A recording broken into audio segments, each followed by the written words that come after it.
Good evening, viewers. Welcome into tonight's National Blind Sports Week presented by Healthy Vision Association discussion. I'm Bill Kellick. I am the communications manager for the U.S. Association of Blind Athletes.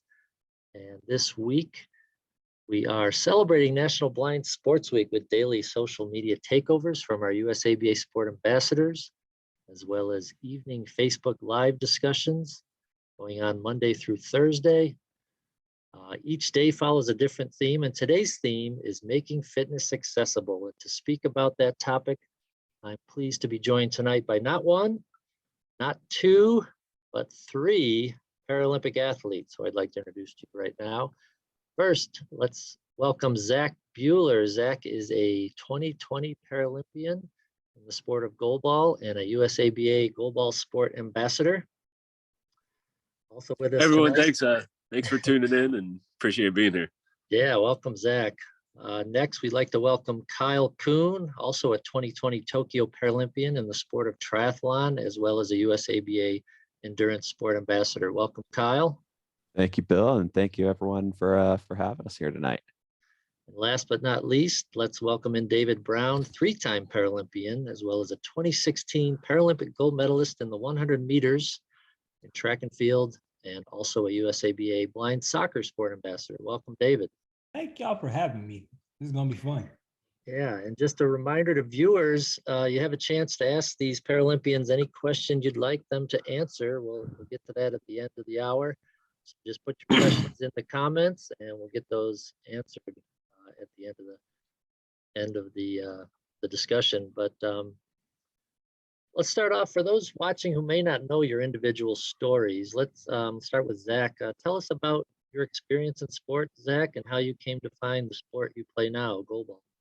Yeah, absolutely. So when I was, ever since I could remember, probably 2 years old, I started playing baseball, basketball, football, just really getting involved in any sport I could, playing any team sport I could. I think my 7th grade year, I did baseball in the summer, football in the fall, basketball in the fall, winter, ran track in the spring, and then ended up losing my vision, torn, detached my retinas, and still tried to play basketball in high school.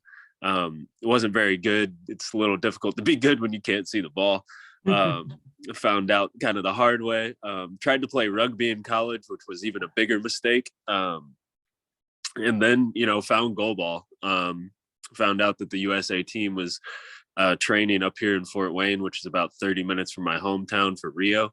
And they pretty much just needed a body they needed a sixth. So I came up here whenever I could, started coming up here for weeks at a time, and just absolutely fell in love with the sport again, because it gave me an opportunity to be athletic and not have that limitation of vision. And ever since then, just been training and made the Tokyo team and completed really, had a dream come true of being on the big stage of sports, and love the sport, love really any adaptive sport that I've tried, I fall in love with. And so yeah, just a little about me.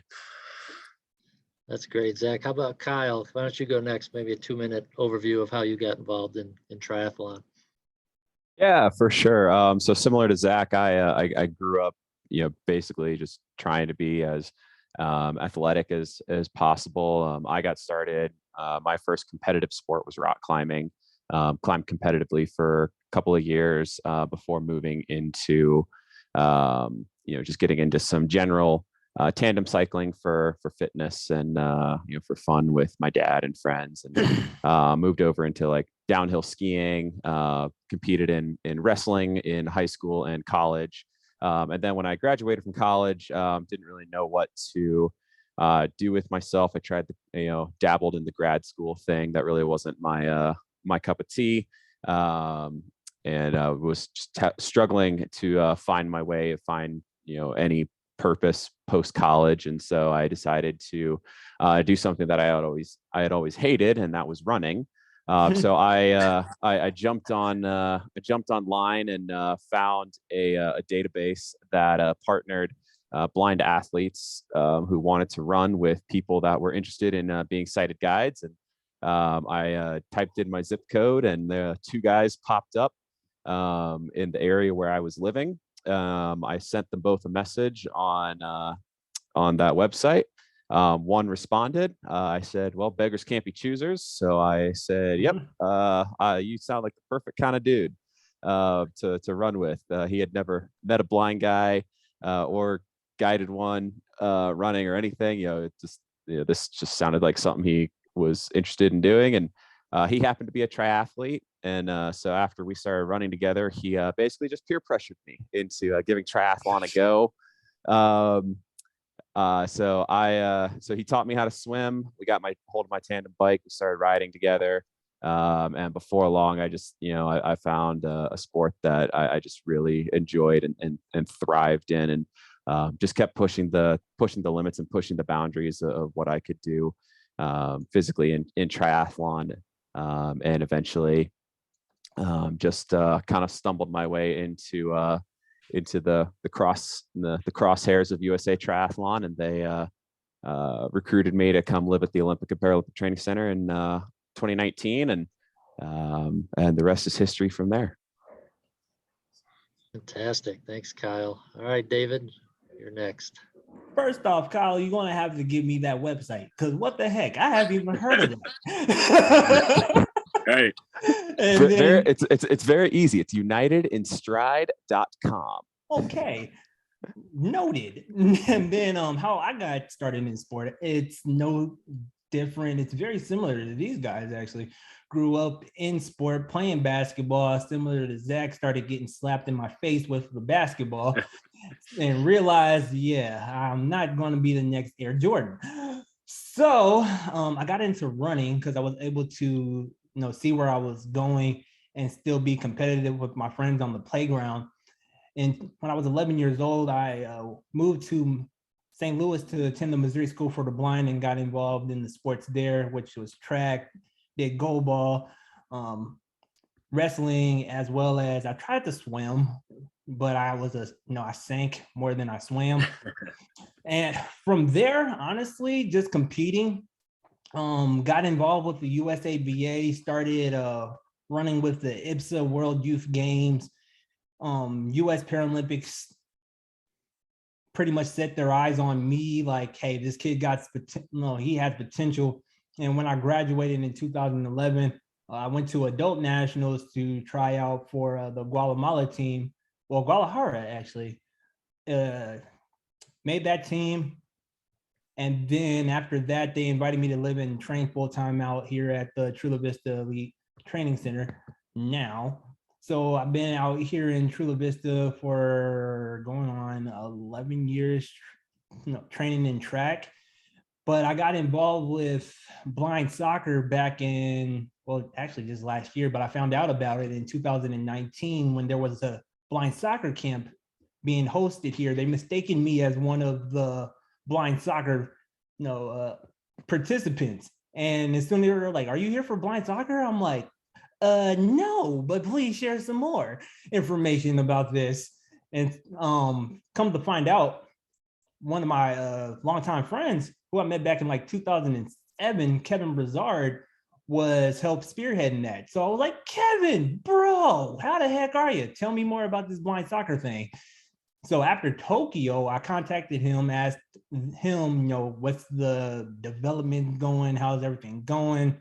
How can I get involved, at the ground level? And long story short, went into one camp. They invited me to another camp. And there's been a lot of involvement. They pulled me into a lot of involvement since then. So That's great. Thank you, David. Let's move to Kyle. You lost your sight at a very young age, Kyle. What experiences do you feel are unique for visually impaired athletes?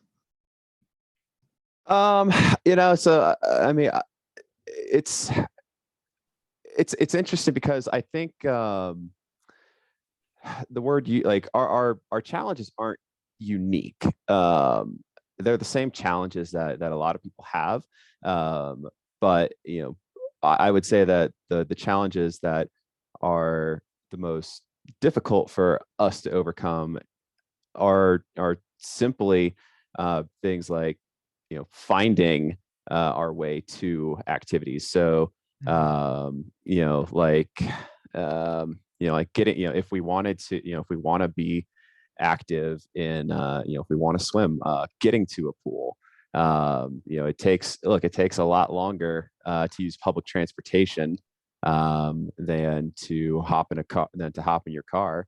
And we have to generally rely on, other people a lot more to help us, navigate those obstacles.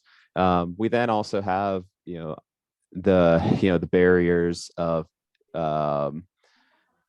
for certain sports, like, for me and, and probably David a little bit, we're both, runners and, endurance athletes, finding guides to run with. Hopefully they don't have a dentist appointment that day at the time we want to run, something along those lines.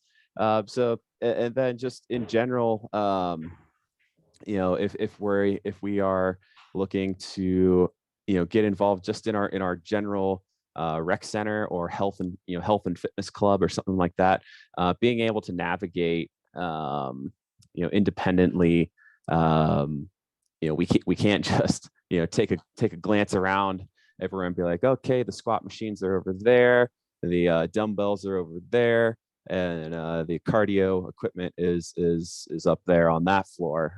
We actually have to have someone walk us through everything, and and generally then show us how to use each piece of equipment. So those are just the general standard challenges that we just have to find ways of navigating around, essentially.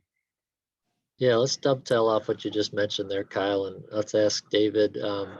David, when you go in, this topic is making fitness accessible. So when you go in, so whether it's at the Chula Vista Training Center where you are now, or somewhere else to a workout facility, how do you navigate those spaces, and in what ways have you had to accommodate or adapt your experience to get the most out of those fitness areas? Personally, like, of course, like Kyle now nailed it on the head with all that stuff. With us, a lot of the times I had to go into, say, an unfamiliar area and just get walked around or told, like, okay, this is over here, this is over there. Sometimes I'll even just take my cane and just go in swinging, honestly, and just figure out, okay, where's X, Y, and Z, and then figure out, okay, what do I need to do? What can I do? What do I want to do from there? A lot of the things that I do, I work in, I guess you could say, tight knit spaces. So it'll be like, okay, so how can I make this treadmill accessible? I've been in a hotel before where I went to the front desk after I looked at how their treadmill was, and I went to the front desk and I asked the person that was working there, I'm like, hey, can you come help me mark off the necessary areas for me to be able to do your treadmill, because it's touchscreen. So we'll go in there and we'll put a piece of tape down on, okay, where's the start button? Where's the up button? Where's the down button? If I want to do incline, can you put one on the up and down for the incline, and things of that nature. So just those kind of machines, working with those. And then, like I said, just tight knit spaces. So I'm like, okay, is this a corner that I can work in and do like body weight training? Sometimes I'll even take over into that corner the dumbbells or the kettlebell I'll be using in order to do the exercises. Since I do soccer now, I'll just stick to one side of, okay, let me just stay over here and then just work with the wall and just rebound. Yeah, that's great. And let's go to Zach next. Zach, you're at the U.S. Olympic and Paralympic training site at Turnstone in Fort Wayne, Indiana. Dedicated for the goalball teams that train there. What are some of the biggest challenges that you've faced before coming to Turnstone as a visually impaired athlete, trying to stay in shape, in the fitness world, and how did you overcome those challenges? And maybe talk a little bit about how Turnstone has adapted their space for the goalball teams to stay Yeah, in shape. absolutely. It's honestly like these guys have said. I think just being flexible is the biggest piece to it, because like sometimes you will have a ride set up, or and they have some sort of appointment or they can't make it, and so then, or like paratransit's late, and so if you're going to a trainer, your hour gets cut in half, and so you just kind of have to be very adaptive yourself, and just if you don't get a workout in, like what are you going to do at home to get the work that you need in? What push-ups can you do? So you learn a lot of stuff, and I always like to walk around the gym, and like these guys were saying, I always told people like, yeah, I worked out for 4 hours, but little did they know, like first couple times that 4 hours, 2 of those hours was me finding equipment and figuring out where it was.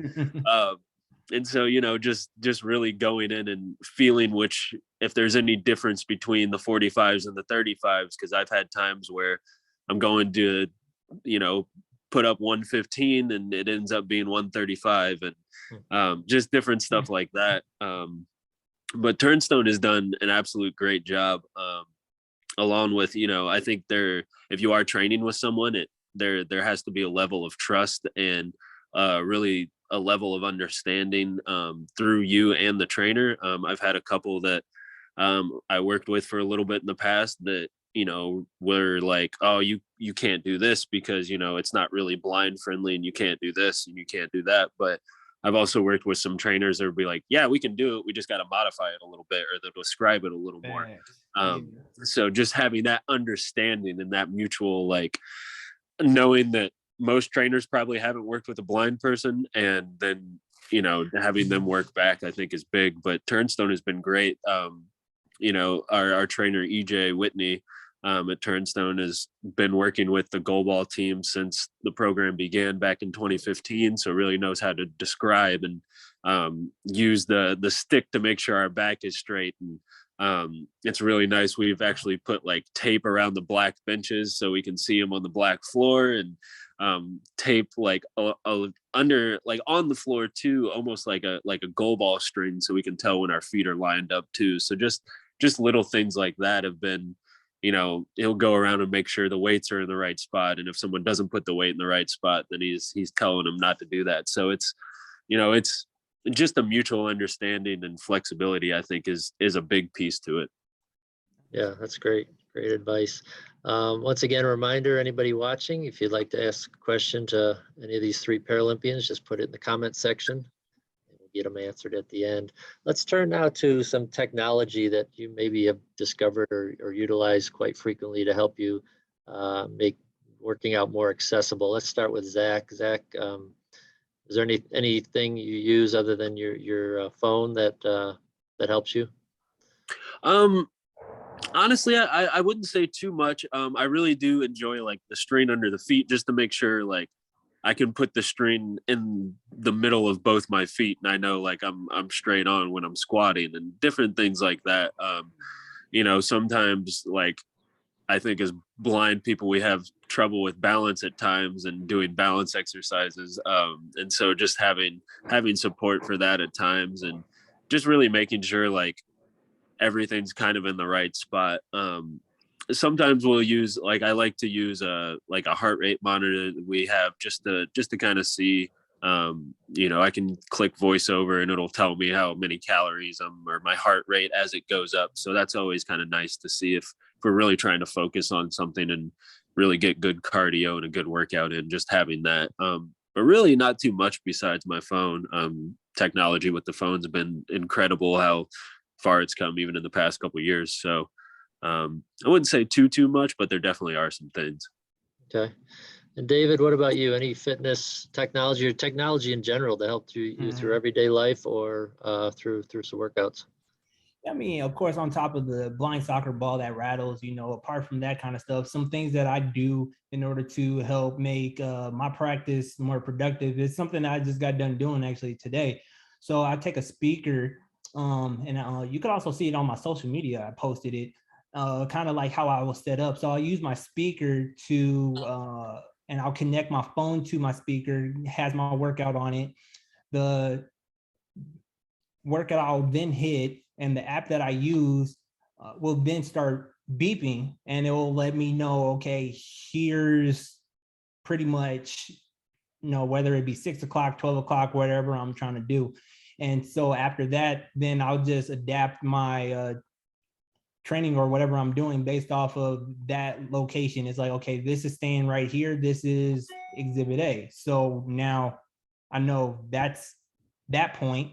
And so today what I was doing was just bouncing, like kicking the ball off of the wall, then of course doing touches on the ball and stuff like that in the field that I was in. But I knew exactly where I was at all time because the speaker that I had connected and turned on, it was like constantly going, and I'm like, okay, well, there we go. That helps me stay aware of where I am. So that's one thing that I use. That's great. And then Kyle, obviously you're in a sport that has 3 different disciplines. Are there different technologies you use for those disciplines, or can you combine them all into one? If I could combine them all into one, that would be amazing. Yeah, so so many triathlon, you got 3 sports, 3 times the training, 3 times the equipment, 3 times the everything. But yeah, so for swimming, it's not always possible. But for since I'm based at the Olympic and Paralympic Training Center in Colorado Springs, we have the ability to connect, to actually hook up hoses and sprinklers, so that a stream of water it hits either end of the pool, about 2 to 3 meters out from the wall, so that I know when I'm approaching the wall, so I can time it so that I can so that I don't absolutely obliterate my hands on the pool wall. I've also used I've used tempo trainers, which are a little device that you can stick on your goggles or in your swim cap, and with the assistance of someone who can see, there's a little screen that you can set it up so that it beeps, however often you want. You can set it up to beep every second, every 20 seconds, 30 seconds, every minute 30, et cetera, et cetera. You can also set it to certain stroke rates or stroke counts so that you can actually time your stroke, do a stroke rate and a stroke count workouts and stuff like that. I have heard of people that will tie pool noodles to the lane lines, about a couple of meters out from the wall, and so if when they are swimming, the pool noodle will hit them, so it lets them know that they're approaching the lane line, if you don't have the sprinkler system available. But yeah, so those are some ways that I adapt my swimming. There's lots of stroke counting in the pool for me, even with sprinkler systems and all that. I did test out some technology, where it was a Bluetooth earpiece that would tell you your what lap you were on, your lap time and all that. But unfortunately, that company went out of business, so that device is no longer available, which is really a shame because it was a really awesome piece of technology that I used on a regular basis. But then for cycling, I do the majority of my bike workouts on a Wahoo Kicker. So what I have is a single bike. I have just a standard road bike that I put onto a Wahoo Kicker bike trainer. And basically you take the back wheel of the bike off, you stick it on the kicker, and you connect the kicker via Bluetooth to an app on your phone. A lot of people use apps such as Zwift, Trainer Road, Ruvi. There's so many apps out there. Unfortunately, lots of them aren't very B1 friendly. And so being a B1, the app that I use most often with my Wahoo Kicker is my Wahoo Fitness app. And I have various cycling profiles on there where I can control resistance, the amount of the power, the amount of watts that I generate. And then I can also connect a heart rate monitor to that app, and I can see what my and I can set it up so that either with voiceover, or I can set up audible announcements so that every 5 minutes or every 10 minutes or however often I want, it'll tell me like my lap distance, my lap time, my lap average heart rate, my max heart rate, any of those kinds of things. So I can do a lot of that kind of stuff. And then for running, I could do similar things with the Wahoo Fitness app, as long as I have a foot pod that attaches to my shoe. I can then Bluetooth that to the Wahoo Fitness app and get similar readings for if I'm running on the treadmill. And then it judges based off of stride length, and all that, and it will do some timing stuff along those lines. But it's not foolproof. So generally when I'm, and again, I do probably 95% of my run workouts on the treadmill, just because it's as I get faster, it gets harder and harder to find people that can run as fast as you can, and that have the ability to do your exact workout. So yeah, David understands that one all too well. Yeah, exactly. There's not many guys can run 10 seconds for 100 meters, and there's not a lot of guys who can run and talk at a 17-minute 5K pace. So it's challenging. So we wind up doing a lot of our stuff on the treadmill. So I've basically you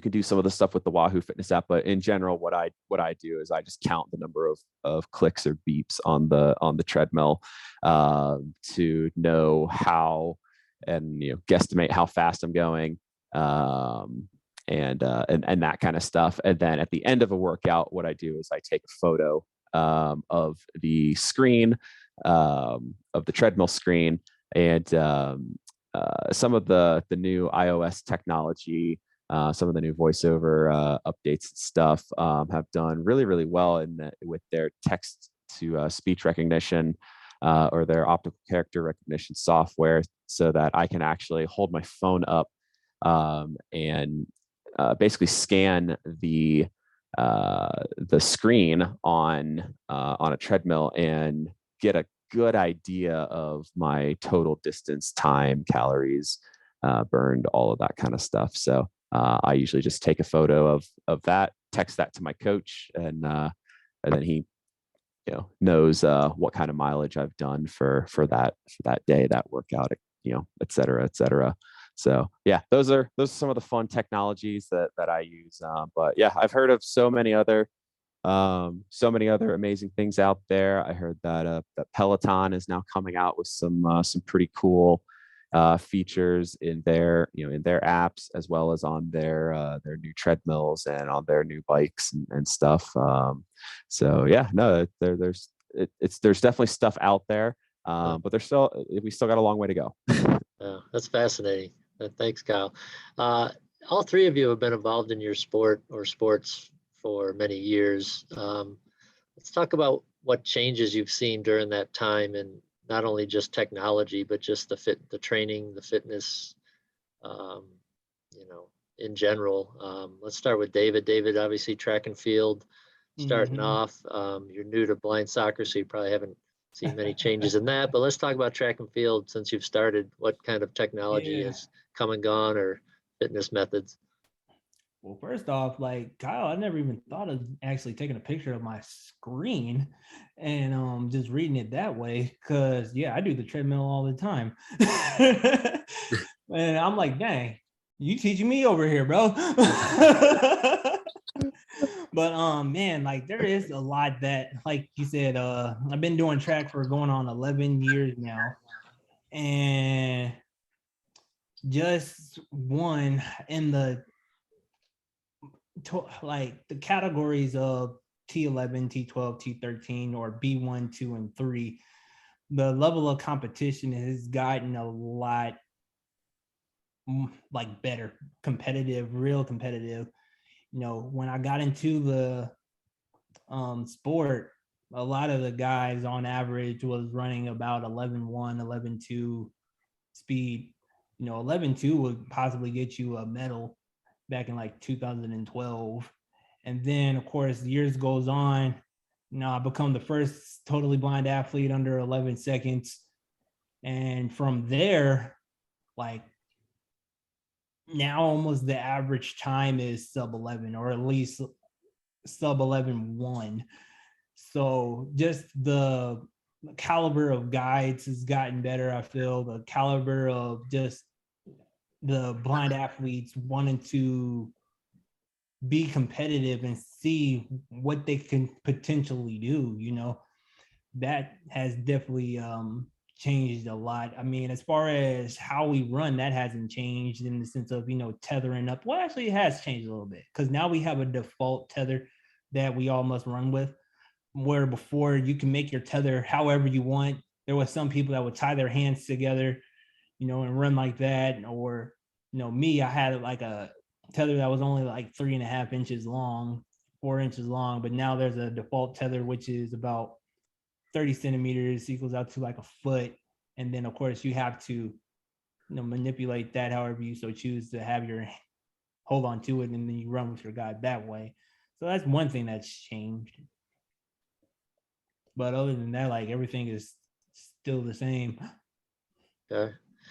And Zach, what about goal ball? Any technology you've seen over the years, or any fitness methods you've seen changed? Yeah, I think definitely just I think when I first kind of got into sport, like leading up to Rio, it was a lot of focusing on stuff on the court, and which is always a good thing, and really just kind of focused on more defense. As we kind of went on, I think we progressed a little more into focusing, putting a little more time into offense, and also a lot more time in the gym, and really putting an emphasis on lifting and really getting our bodies right.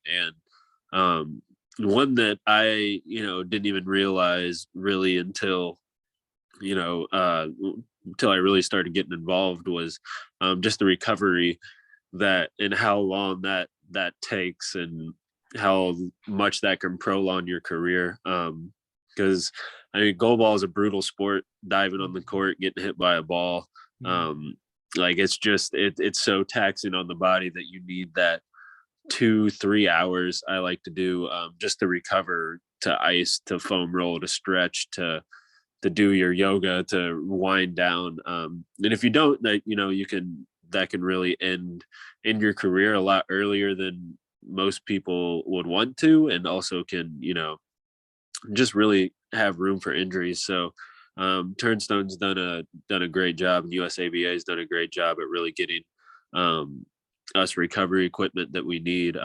Foam rollers, Normatecs have been great, ice tubs, just kind of things we need to push ourselves as hard as we need to, but then be able to come back the next day and do the exact same thing. Mhm. Yeah, and Kyle, you detailed your technology uses in pretty much detail. Can you go back to when you first dipped your toe into the sport of triathlon, and think back to what fitness methods or technology that you were maybe using there that seem archaic when you look back? Oh man, the wonderful and terrible thing about triathlon is that it's a very innovative sport, and so it's always one of those sports that that pushes the envelope in terms of technology. So back in like 2016, very few people on tandems were using power meters. And now it's pretty much ubiquitous across the board. You have to train and race with power to know what kind of wattage you're pushing on the bike, both in training and racing. So it's similar to David, like just the caliber of athlete, both on the from the blind athlete side and from the guide side, has gone up tremendously, even just for, in a single year. I mean in Tokyo, Brad Snyder won one gold at in Tokyo, running a 19 minute and 31 second 5K. That would put him in probably like 8th or 9th place in the field today.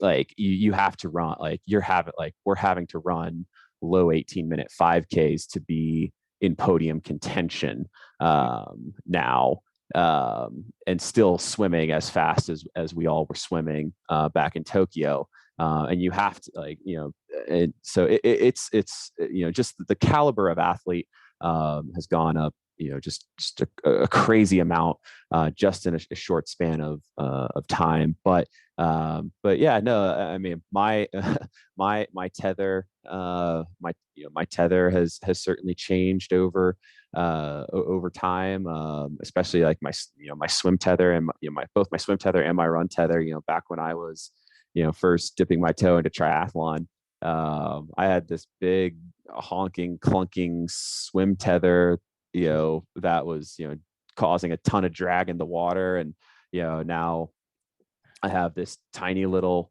bungee cord that's 80 centimeters long that just wraps around my thigh. It's super simple, but it causes a limited amount of drag in the water, and it's super quick to get off in transition. And then I'm actually I'm one of very few B1s that actually runs with a waist tether in triathlon, because we're allowed to either run with a waist tether or a hand tether. It just has to be no longer than 50 centimeters. Yeah. So I run, because I'm a distance runner, essentially, I run with a waist tether. And so that allows me to run with a handful more people, with different cadences and stride lengths and all that.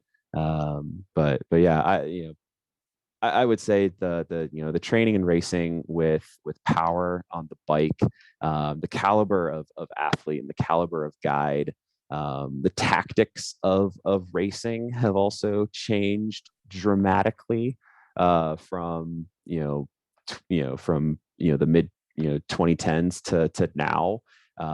It used to just be like you just had to be really, really good at one event in triathlon. Like you could outswim the field and still win, or you could just outbike the field and get a win.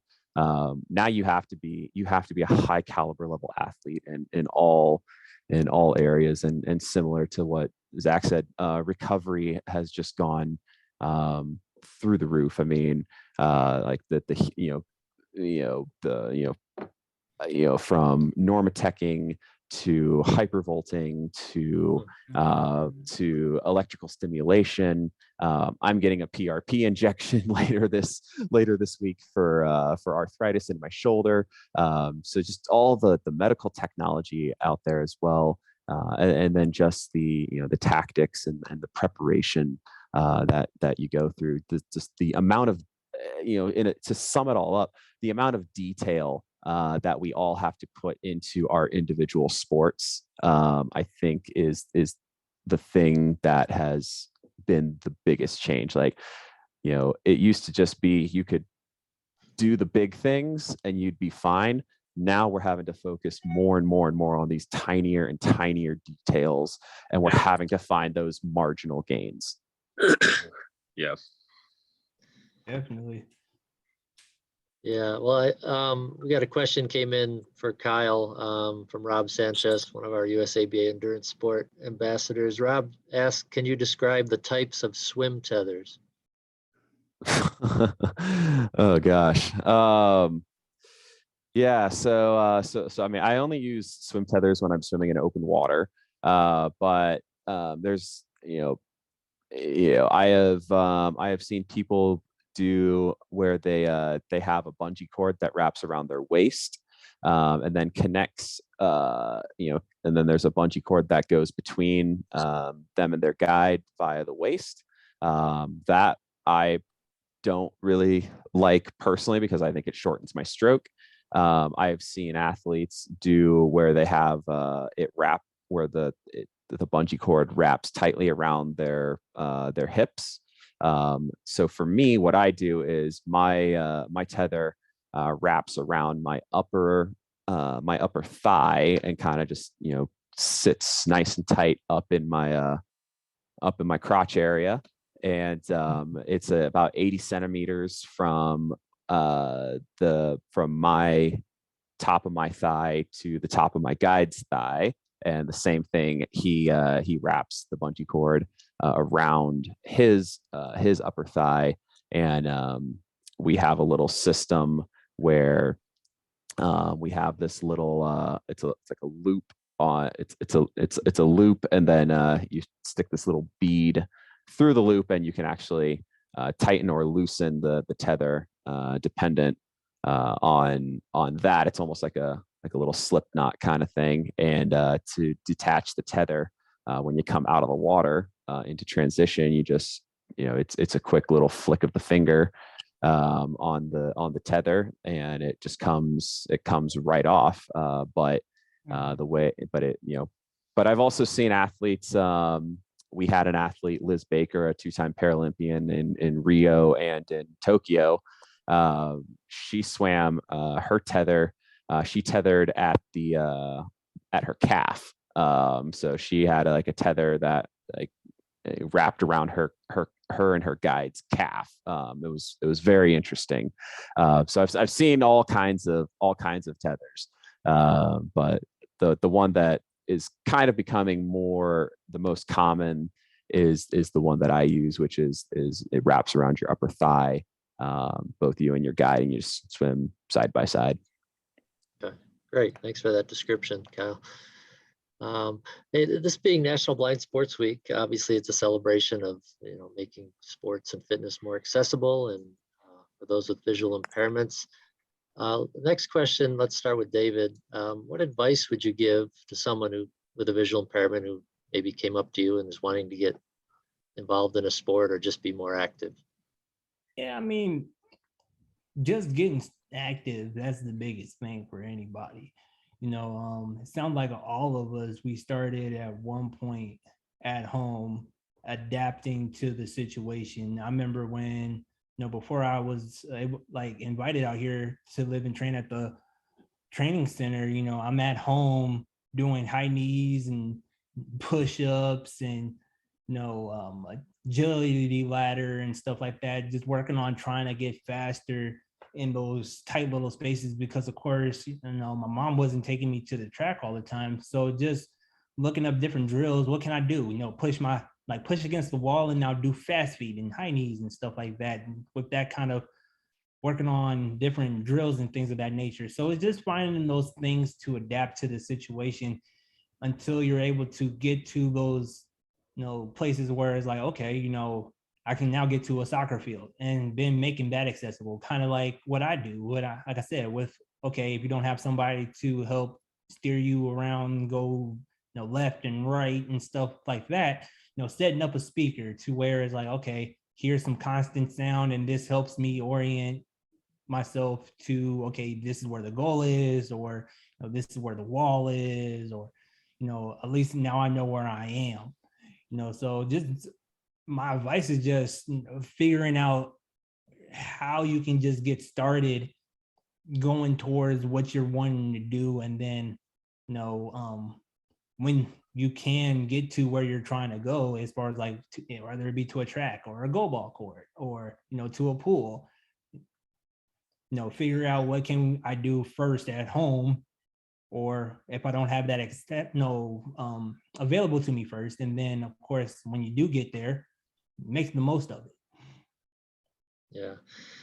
And Zach, how often do you maybe use, your personal experience of what sport has done for you when you encounter somebody who was asking about it or wanting to become more active? Yeah, absolutely. It's, I've been to, being here with the goalball team, like Fort Wayne has been really good to us. And so we've been very fortunate to do a lot of, demos at schools and the Boys and Girls Club. And I have had the opportunity to, talk to some of these kids that one of them had, she had albinism and she had never tried goalball before. She was in gymnastics. She loved gymnastics. And Wow. and I just kind of looked at her and I was like, do you have any fear? And she said, no. And I go, perfect. Because that's what it takes. It takes no fear. It takes not being afraid to fail. It takes, going and losing a soccer ball because you don't have a bell soccer ball or a goal ball or something that makes noise that you're kicking up against the wall and being frustrated and finding it, but still having that love, that passion to go do it, I think is huge. And just really going out and doing it, like David said. I think, just figuring out a way to get through it, because if you figure out something that you want to do and you have a passion about it and you figure out how to do it at home, then, when you go and do an adaptive sport or go try these, if you have no fear about it, like it just becomes such a better transition, because you're already that athlete that wants to do great things, but just have that one limitation of not being able to see. Like, I think the big narrative between all three of us is like, it's nothing that if we could see like what different type of athlete would we be, like what sighted sport would we be in, because that is our only setback is our vision. We all still have that passion, that drive, that fire to be as high level of an athlete as we can. Yeah, and thanks, Zach. And Kyle, anybody who knows you or has read your story or your book, obviously just looking at you, that, hey, you've climbed mountains, you've ridden your bike across America, you're a Paralympic triathlete. I mean, you don't need to say anything to let people know that you can do it, but say somebody came up to you. Say somebody came up to Kyle Coon who doesn't know who you are. I mean, that probably happens too. What do you say to them? Honestly, real similar to both these guys, both Zach and David. I think the number one thing is don't be afraid to fail and don't be afraid to be imperfect. One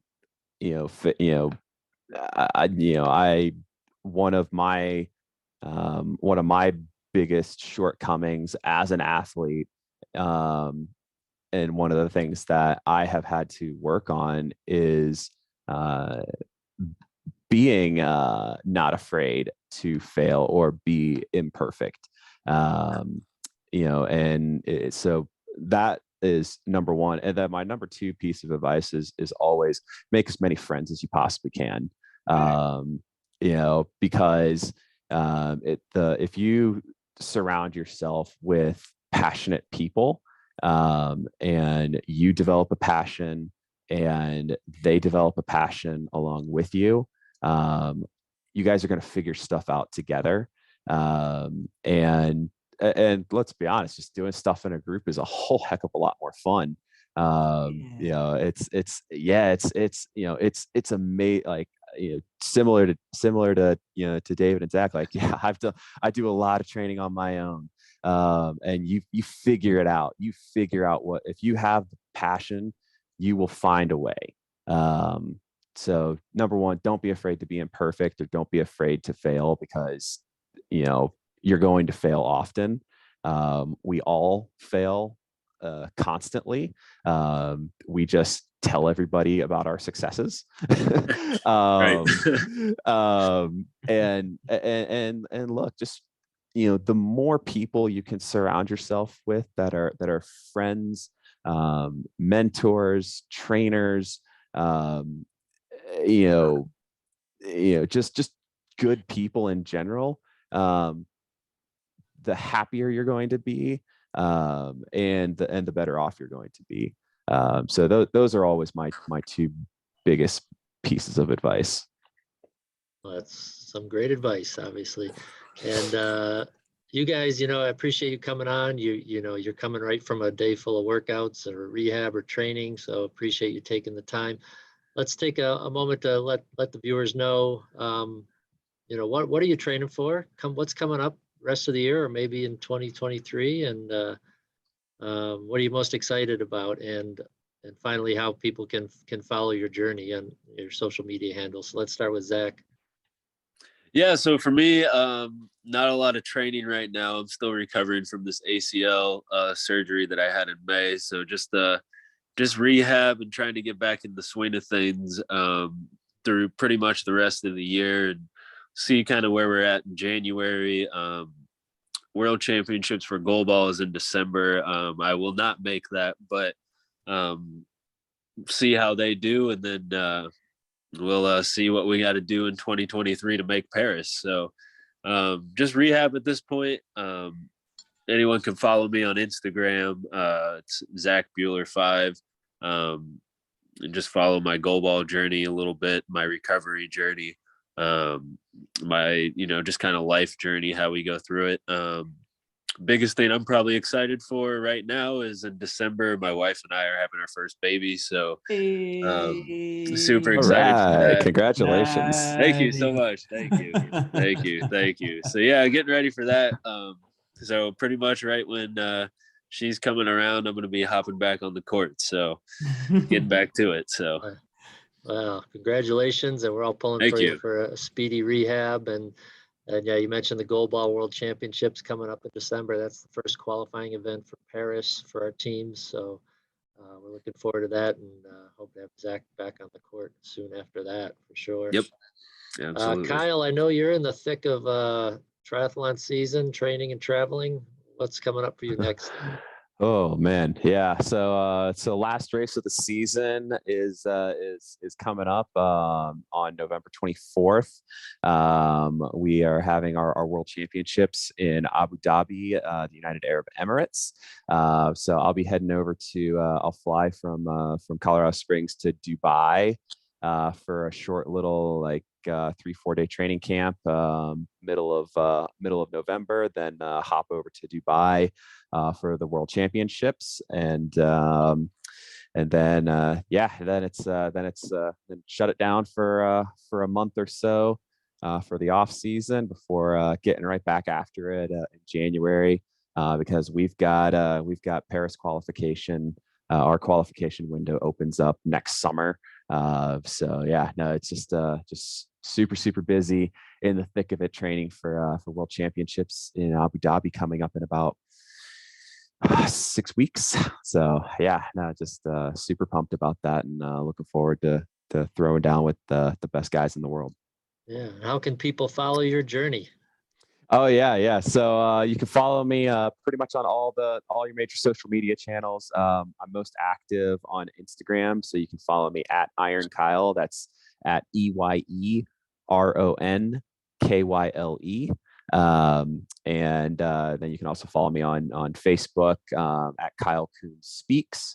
And then I'm on Twitter at Kyle_Coon.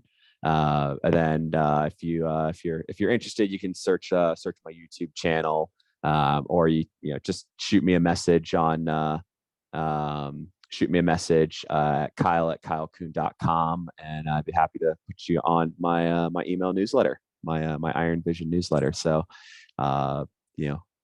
get to following. So I get the newsletter, and that's very in depth. It's a great follow. So be sure you sign up for that.